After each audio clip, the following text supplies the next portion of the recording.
ช่วงนี้ทาง VoiceTV จะไปพูดคุยกับโรเบิร์ต อัมสเตอร์ดัมทนายความของกลุ่มคนเสื้อแดงซึ่งวันนี้ได้ดำเนินคดีดำเนินการฟ้องร้องเพื่อให้มีการดำเนินคดีกับนายกรัฐมนตรีคุณอภิสิทธิ์เวชชาชีวะที่ศาลอาญาระหว่างประเทศนะครับ On the line with me now is Mr. Robert Amsterdam. Good evening, sir. Good evening. What are the specific allegations here that have been filed against the Thai Prime Minister? Well, specifically, we state that there was an organized and systematic and widespread series of activities, criminal conduct that took place in Thailand during April and May involving murder and other inhumane acts, including persecution against the red shirts. And we have established through over 250 pages of evidence the details not only of the deployment of the Thai army to assassinate and murder red shirt leaders, but also in respect to a cover-up by the Thai authorities of the evidence relating to that conduct. The allegations pertaining to only the Prime Minister, or will you also hold other military leaders accountable as well? We have listed all of the members of press, which include the leader of the DSI and all the key generals that were involved in press. What is next now? Well, how long is this going to take before we actually hear from the International Criminal Court? I can't tell you. What's next is for the prosecutor to decide if he will go forward, and that is not an issue that we can address here. Thailand is currently not a party to the ICC. A lot of people have said that this is unlikely to lead to prosecution. How would you comment on that? Well, everybody who said that had no idea that Abhisit, the Prime Minister, is a British subject. He is. As far as we can tell, he is a British subject. He was born after 1948, but before 1981, and he is deemed to be a British subject.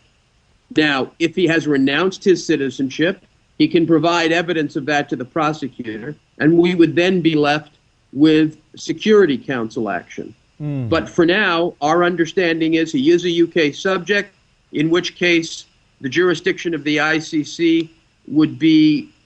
clear. In fact, there's precedent on that. And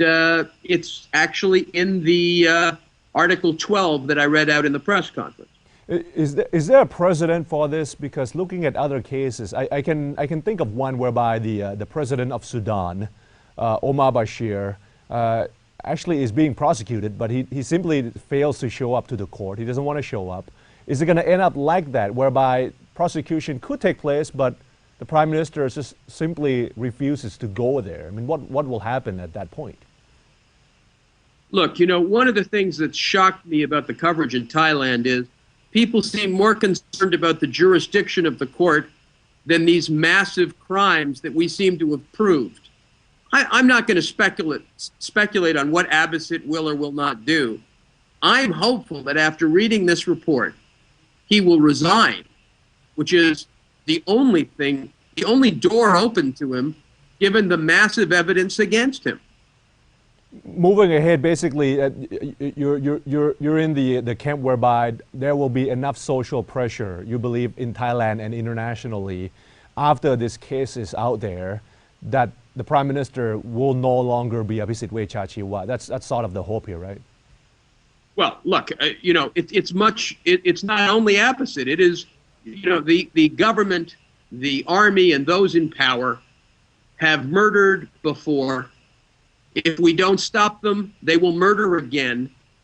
And they must learn they don't have impunity. And I think these 250 pages tell them the Thai people have had enough. The issue about jurisdiction, in as far as how you put the details together, let's say if he has renounces being subject to the UK, would that make a difference? No, if he renounces it now, he's caught. Okay. The question will simply be when he renounced. He would have had to renounce some time ago. Okay, and that had to be done in writing. Oh yes, it's a very formal process. Oh, okay. So technically, the UK, if he has not renounced it in writing a long time ago, the UK may be obligated to help bring him to the ICC. Well, that's an interesting point and quite complicated. But the bottom line will be, if he's a UK citizen, the ICC can take it from there. Okay. Look, you know, you're a follower of international news, and a lot of things have been happening in the Arab world, in North Africa, especially in Egypt and in Tunisia. Where does Thailand fall in all of this, in the context of the current events of the day? Well, look, I think it's very clear that the new doctrine that Obama has espoused in Cairo concerning the duty owed to these protesters was massively violated in Thailand. So I think there's been a new grammar put really inside the international community about these demonstrations and about the rights of people to demonstrate to improve their lot in despotic regimes.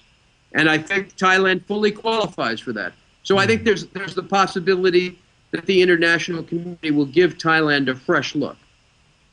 All right. Thank you very much, sir, Mr. Amsterdam. Thank you for joining us.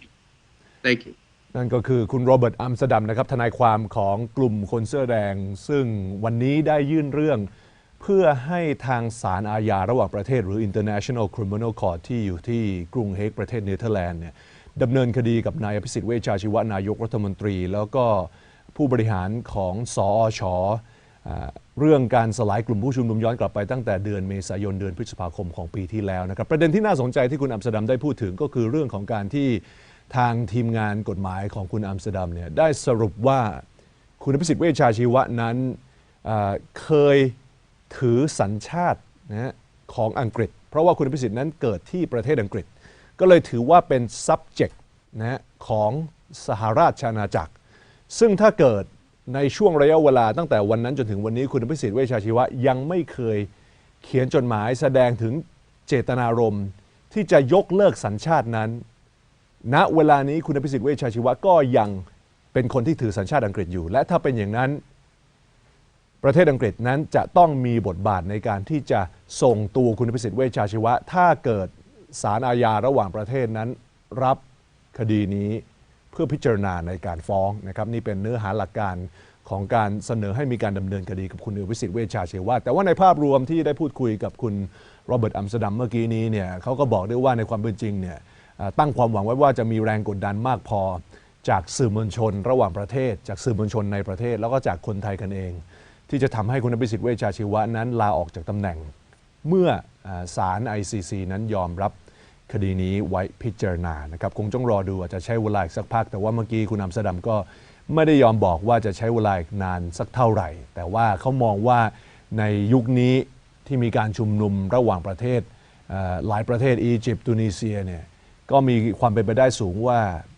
หลายคนก็หันกลับมามองประเทศไทยกันใหม่กันอีกรอบว่าเหตุการณ์การสลายการชุมนุม